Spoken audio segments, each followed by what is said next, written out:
So nowadays, the AI certainly allow the actuaries to leverage this diverse array of data types into their work. Let's hear from the experts about how artificial intelligence is transforming the world of business. I'm Katie Gaertner, and this is Unsupervised.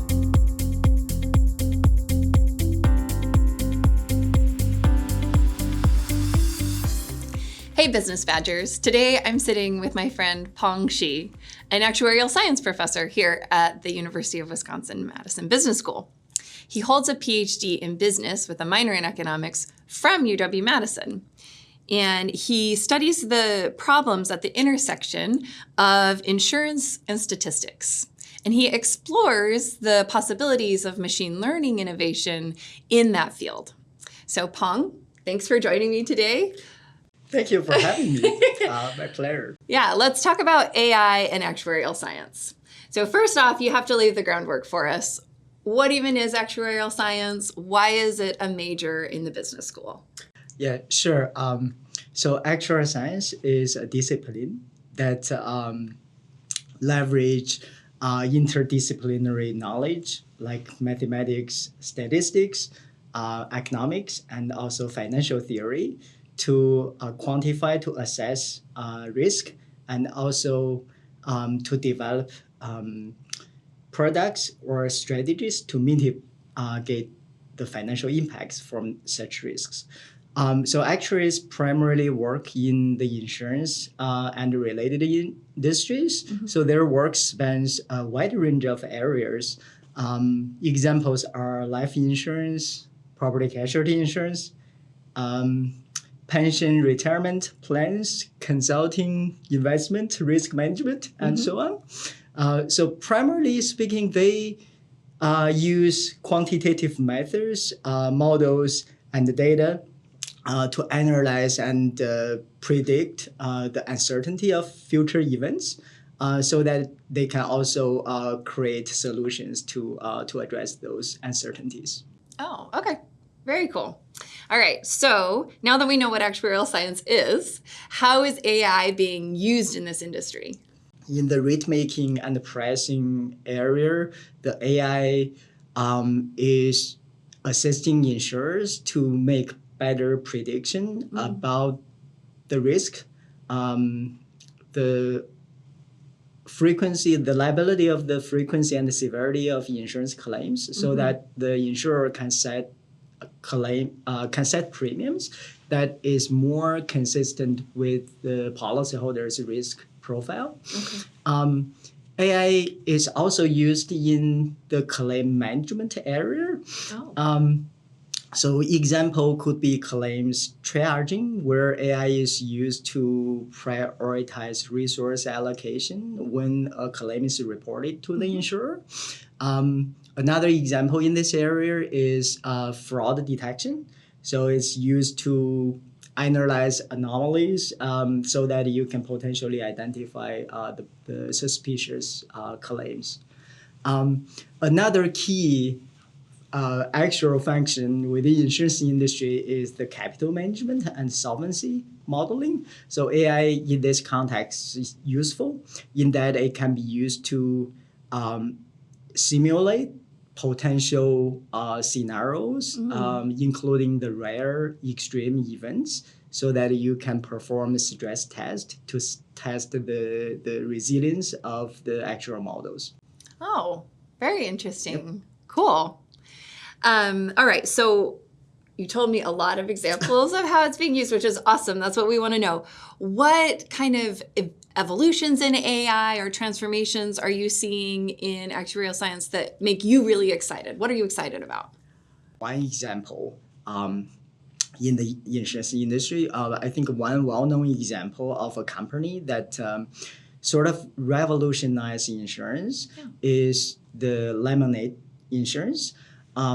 So Lemonade use AI in many innovative ways. First, it use an AI system to facilitate policy management. So basically, a potential customer, you can submit your data through an online system, that the AI will be able to assess your risk and then determine the premium. A policy could be issued instantly without the necessary check by the human. And also, Lemonade has a chatbot known as AI Gene. Okay. So this AI is specialized in claim management. So this is famous. I guess it's well known that Lemonade sometimes actually close a claim in seconds. So basically, once you submit a claim, the AI could cross-reference the policy details to determine the coverage, and then in seconds it could simply approve certainly small claims. Wow. Another AI chatbot used by Lemonade is known as Maya AI. So it's a chatbot that assists customers in purchasing policies. You get the assistance in when you have questions regarding the terms of the policy. You also have recommendations regarding the optimal coverage. Okay. That's some really fascinating example we observed in the insurance industry, in the actuarial sciences space. So it sounds like from the customer perspective, the costs of providing insurance are going down. So potentially those might be passed on to customers. And also like the speed of those claims being processed would be accelerated. Is that right? You are exactly right. Okay. I think what Lemonade or in general this insurtech company gained through using this innovative AI technique is one, certainly the speed. It reduced the time in the policy issuance, underwriting, and also claims management. The second is more cost effective. It kind of minimize the human intervention in all these business operations. Okay. Very interesting. That's cool. Let's talk about the roles. We've talked about a lot of roles in insurance seem to be pushing off to AI, it sounds like, in some of these companies, these insurtech companies. I would say the actual work will integrate more data in their work. I think this has become possible is also due to the capability of AI. So in the past, I think traditional actuarial models focus a lot on the prediction. But in this process, you tend to focus on we call this structured data.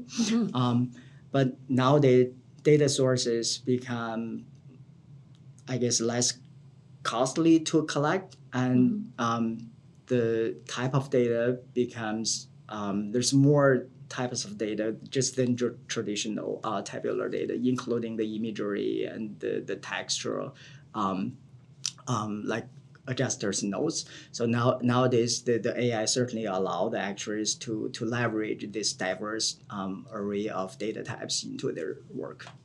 Oh, wow. So AI is allowing actuaries to pull a variety of data, not just, we tabular rows and columns, numbers. Now we can use text and images to feed these AI models so they can be a lot more specific, it sounds like. Exactly. I think maybe some concrete examples might be helpful in this context.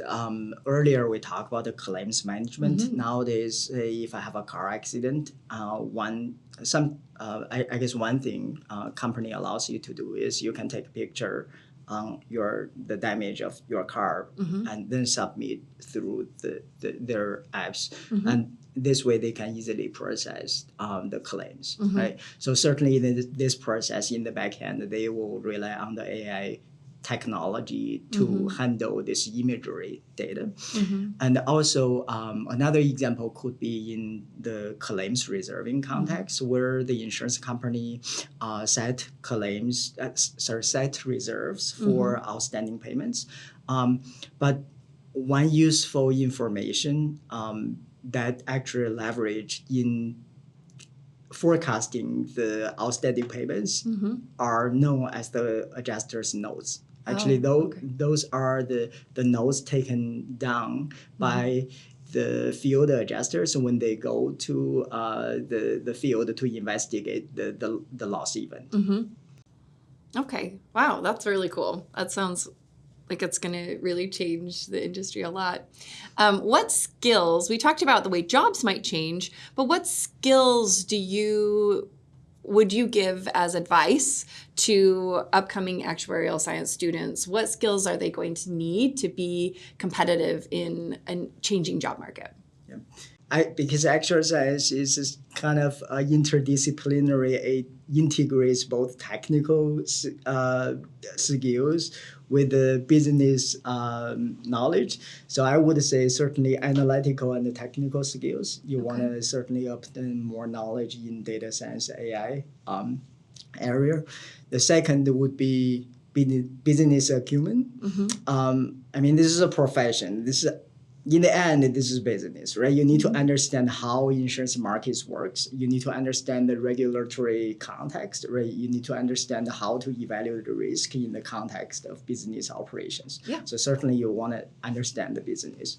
Then I would say communication skill, right? You should be able to communicate the complex findings to non-technical stakeholders, including your clients, your regulators, for example, right? Yeah.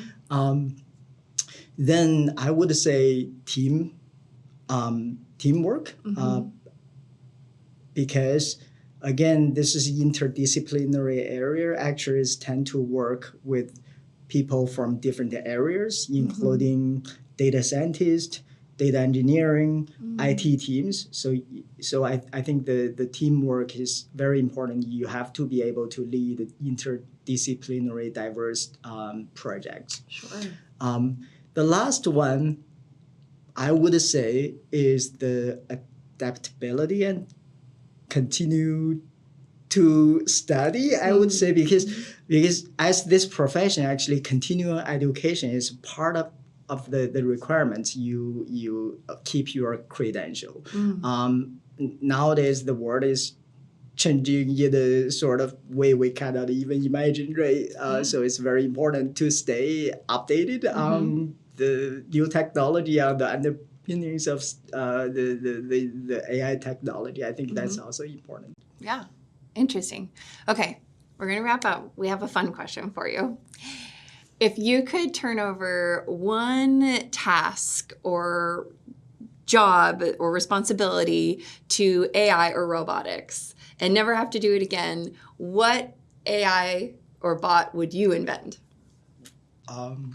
Well, there are many things I would like AI to do for me. I think about maybe handyman type of one. But I